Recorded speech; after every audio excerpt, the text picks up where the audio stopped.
YNW Melly's trial is beginning in March. So much new information has been coming out about his court case, but for some reason has been getting kept silent from social media. I need to share this with you as YNW Melly has now a very high chance of being sentenced to life in prison. Now let's get straight into it. At YNW Melly's latest court hearing, everything was laid out on the line. We found out when YNW Melly's trial is officially beginning, which is now March 7th. We found out exclusive evidence that has been going on, and it's very eye-opening. At this current moment, prosecutors believe they have now gathered enough evidence for the trial to start after a long 2 years. Now, in the latest court hearing, prosecutors requested the Broward County judge to force YNW Melly to provide his DNA in order to help solve the case. They also asked for all of YNW Melly's body measurements, meaning the length of his arms, legs, even his body weight, so they can recreate a model of YNW Melly's body.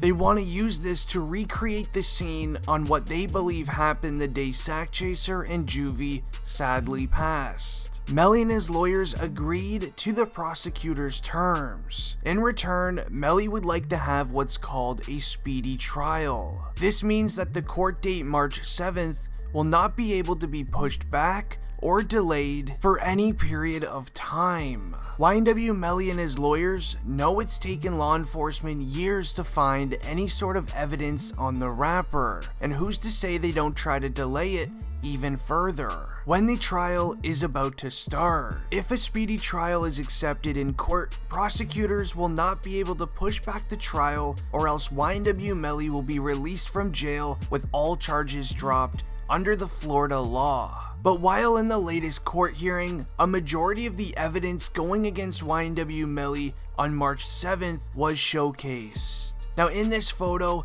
this is where everyone was sitting inside of the Jeep when the so-called drive-by occurred. This actually explains why the prosecutors want YNW Melly's body measurements due to him sitting in the back seat on the driver's side. Now YNW Juvie and YNW Sack Chaser, which are the two men that sadly passed, are both sitting on the right side of the vehicle. Then these documents that were released to the courtroom states, and I quote, "Then also we have a video of Mr. Demons admitting to doing an act towards two individuals in the head." Which in other words, the prosecutors literally have a video of YNW Melly admitting to doing the act. Now the next one states, and I quote, "This video was on Mr. Demon's cell phone, which was brought to my office by Jameson Francis, and that is how we had that, and that was all of the evidence that your honor has." The next one states, "These particular cell phones, which were both iPhone 10s, were on the T-Mobile network."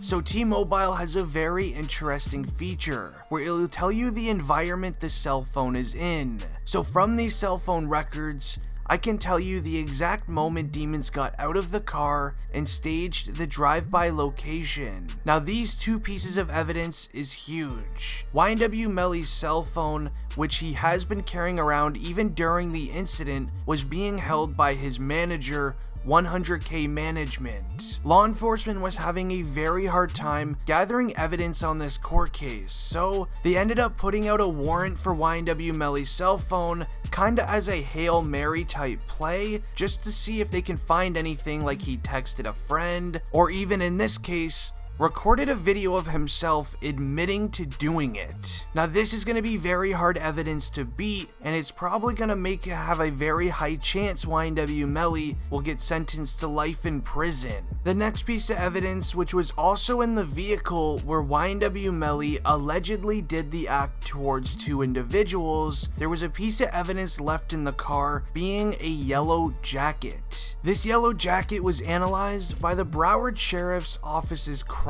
lab, and a report was then issued. Dated on September 2nd, 2021, the report indicates that Anthony Williams, aka YNW Sack Chaser's DNA, was part of the sample found on the yellow jacket. and that there was 3 other potential contributors. The contributor profiles are not eligible yet to be entered. This will be gathered and issued in the next court hearing. The prosecutors want to prove that YNW Melly is guilty in this case by using a DNA test, which in the court of law is very hard evidence to beat. Now, all of this evidence is crucial against YNW Melly when you hear the timeline of what happened the day Sackchaser and Juvie sadly passed. Now, it starts on October 26 in 2018. At roughly 3:30 a.m., YNW Melly, YNW Juvie, YNW Sackchaser, and YNW Bortlen were at a recording studio getting work done until their session was over. Once their session was done, they hopped inside of their Jeep and started heading home. The driver of the vehicle being Cortland Henry, otherwise known as YNW Bortlen, had YNW Melly sitting directly behind him, with YNW Juvie and Sackchaser on the opposite side of the vehicle. YNW Bortlen was driving on a back road home. This was allegedly to skip early morning traffic, but law enforcement believes that it was done this way so they had less of a chance of witnesses being nearby, as it's a side road at 3:30 a.m. Law enforcement doesn't know exactly what happened inside of the vehicle. The theory is that the car was pulled over and a distraction was made inside of the car. This distraction would be made so to catch Juvie and Sackchaser off guard, while YNW Melly did the act towards both of them in the vehicle. Law enforcement believe this was YNW Melly due to the cell phone recording of him admitting it, as well as YNW Melly sending his girlfriend a text message 2 weeks later saying, and I quote, "I kept Bortlen with me because at the end of the day, he did one of the realest stuff in my life." Now, this could be YNW Melly's way of thanking Bortlen for remaining loyal and not snitching. Now, after the act was done, the Jeep was then brought into a side parking lot. This was found out by law enforcement by them using the GPS tracking device on YNW Melly's cell phone, as I mentioned earlier with the T-Mobile network. After the act was done, however, the Jeep was then brought into a side parking lot, where nobody was in sight, where YNW Melly and YNW Bortlen then roughed up the vehicle. This was so they can make it appear as if a drive-by happened, and that would then be YNW Melly and Bortlen's excuse on why Sackchaser and Juvie sadly passed. Law enforcement's alleged reason for this being the case is due to the fact that it took YNW Melly and Bortlen 40 minutes to get Juvie and Sackchaser medical attention. It wasn't until February 13th where YNW Melly was brought into jail for the act that led to Juvie and Sackchaser's passing. Law enforcement has been building evidence against Melly for 2 years. The trial is now beginning in March, and things are gonna get very, very crazy. If you want to stay up to date for the Melly case, make sure you subscribe to the channel and don't forget to leave a like. Anyways, it's been District Trending, and I'm out. Peace.